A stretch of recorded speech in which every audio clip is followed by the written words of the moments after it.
সেইখিনি আচলতে চৰকাৰৰ কাম যেহেতু তেওঁলোকে কৰোঁ বুলি ভাবিলে বহুত সোনকালে তৎপৰতাৰে কৰিব পাৰে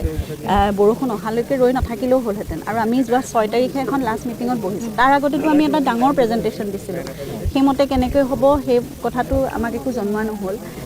আমাৰ তথাপিতো এতিয়া যিহেতু 10 বিঘা মাটি আবণ্টন বান্ধৱীসকল যে গৰিমাবুৱে যে কৈছে যে যদি জুবিন ক্ষেত্ৰটো বনাবলৈ হয় চৰকাৰে তেনেহ'লে কিন্তু ইমান দিন বনাই দিব লাগিছিল এতিয়া কথাটো হ'ল যে জুবিন ক্ষেত্ৰ যদি চৰকাৰে বনাবলগীয়া হৈ আছিলে কিন্তু এইটো ঠিকেই কথা কৈছে বৰষুণৰ আগত কিন্তু চৰকাৰে নিজে কৰিব পাৰিলে হেঁতেন কিন্তু চৰকাৰে নকৰিলে আৰু আজি বহুত ইম্পৰ্টেণ্ট এটা ভিডিঅ' আপোনালোকে লাষ্টলৈকে চাব আৰু ভিডিঅ'টো শ্বেয়াৰ মাৰিব আৰু আপোনালোকৰ নিজৰ মতামত জনাব আৰু চবেই এই জুবিন ক্ষেত্ৰলৈ আগবাঢ়ি আহক কেলেনো জুবিন ক্ষেত্ৰ যদি বনায় গৰিমা বৌৱে এইটো কৈছে যে একটা মিউজিয়াম বনাব লাগে তাত যদি বনায় চবৰে লাভ হ'ব মিউজিয়াম যদি বনায় হয়নে নহয় তো বলক ভিডিঅ' চাই লওক কৰিছে সেই মৰ্মে আমি পুনৰ 6 তাৰিখে আমি কৈছিলোঁ যে অন্ততঃ এটা মিউজিয়াম জুবিনৰ ইমানবোৰ বস্তু জুবিনৰ নিজৰো আছে আৰু ইমানবোৰ উপহাৰ আছে এই সকলোবোৰ সুৰক্ষিত সংৰক্ষিত কৰিব পৰাকৈ এটা মিউজিয়াম আনকি এজনে জুবিনে চলোৱা পাজেৰো গাড়ীখন যে ইমান আবেগেৰে এজন তেখেত গেৰেজৰ মালিক তেওঁ তেখেতে পাজেৰোখন যদি এটা মিউজিয়াম বনায় তেনেহ'লে চাওক বন্ধু বান্ধৱীসকল আমাৰ অসমখন আৰু বহুত আগলৈ যাব কেলেনো এটা মিউজিয়াম যদি বনায় 10 বিঘা মাটি লৈ 10 বিঘা মাটি জুবিনদাৰ ক্ষেত্ৰত আছে আৰু সেই 10 বিঘা মাটিত যদি এটা মিউজিয়াম বনায় সেই মিউজিয়ামটো বনালে কিমান লাখ লাখ মানুহ আহিব চাওক একজেক্টলি আপোনালোকক এটা উদাহৰণ দিছোঁ যে কলকাতা বাংগালত যেই নবাব সিৰাজুল্লাৰ ঘৰ আছে হাজাৰদুৱালী ঘৰ বুলি কয় সেই হাজাৰদুৱালী ঘৰটো চাবলৈ ডেইলি অন্ততঃ বহুত মানুহ যায় তেতিয়া এটা যদি জুবিনদাৰ নামত জুবিনদাৰ নামত মিউজিয়াম বনায় সেই মিউজিয়ামটো চাবলৈ কিন্তু সৰু সুৰা যে বস্তুকেইটা আছে এনেকুৱা সেই বস্তুকেইটা কিন্তু চাবলৈ আহিব গীটাৰ চাবলৈ আহিব মানুহে কিন্তু এই যিবোৰ বস্তু চাবলৈকে আছে সেইবোৰ বুজি বস্তু জুবিনদাৰ ক্ষেত্ৰত মিউজিয়ামৰ আগত থয় তেনেহ'লে কিন্তু মানুহে এইবোৰ বস্তু চাবলৈ আহিব আৰু এটা কথা যে বন্ধু বান্ধৱীসকল যদি আহে তাতো ডেইলি 1000-2000 মানুহ আহিবই কমেও যদি 2000-2000 মানুহ আহে যদি সেই জেগাটোত সোণাপুৰ যে জেগাটো জুবিন ক্ষেত্ৰ আছে তাত কিন্তু যদি দোকান বাজাৰ কিবা দিয়ে সেইকেইটাতো কিন্তু চেল হ'ব ডাঙৰ হ'ব তেনেহ'লে চাই লওক আপোনালোকে যে যদি মিউজিয়াম বনায় তাত গৰিমা বৌ ঠিকেই কৈছে যদি মিউজিয়াম বনায় তেনেহ'লে কিন্তু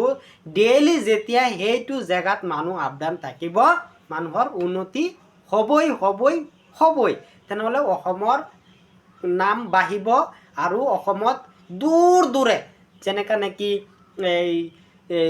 বহুত দূৰে মানুহে যিমান জুবিনদাৰ ফ্ৰেণ্ডছ আছে চব জুবিনদাৰ ফ্ৰেণ্ডছ কিন্তু এই মিউজিয়াম চাবলৈ আহিব অসমখন ডাঙৰ হ'ব অসমখন আৰু উন্নতি হ'বই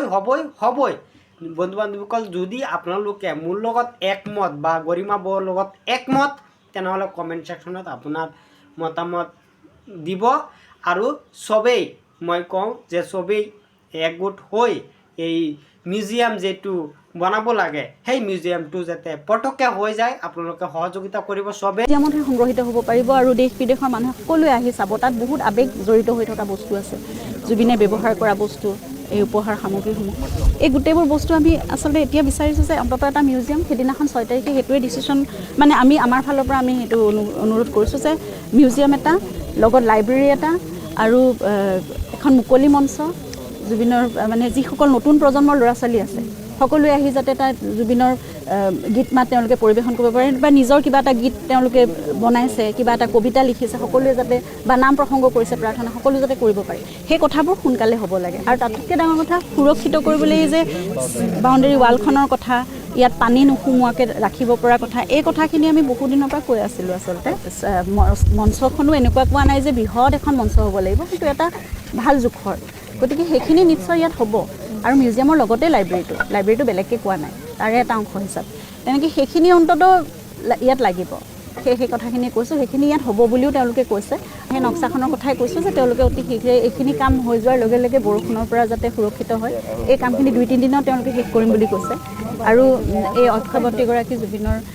য'ত শেষ মানে ক্ৰিয়া সম্পন্ন কৰা হৈছিল এইখিনি বনাই হৈছে।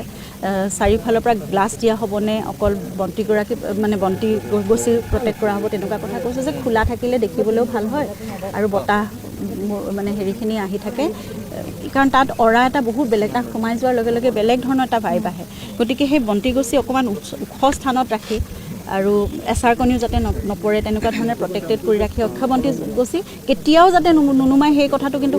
বিৰাট মন দিব লাগিব। সেইটো একদম পৰিচালনা সমিতি যিয়ে থাকক যেনেকৈ থাকক সেইখিনি চাব লাগিব। আৰু চাকি বন্তি জ্বলোৱা এটা বেলেগ জেগা তেওঁলোকে সিফালে পূব দিশৰ পৰা নিৰ্মাণ কৰিছে। তাৰপিছত এই সকলো খোজকাঢ়িবলৈ জেগাখিনি ঠিক কৰি দিম বুলি কৈছে পে'মেণ্ট মানে অস্থায়ীভাৱে। তাৰপিছত তেওঁলোকে কৈছে যে সেই মিউজিয়াম, লাইব্ৰেৰী আৰু মঞ্চখন তাত ইয়াত বহিব পাৰে। যদি বহিব পাৰে সেই জেগাখিনি তেতিয়াহ'লে তেওঁলোকে এটা নক্সা তৈয়াৰ কৰি আমাক সকলোকে দেখুৱাওক, ৰাজহুৱা কৰক সকলোৱে, আৰু যিমান পাৰি সোনকালে নিৰ্মাণ তেওঁলোকে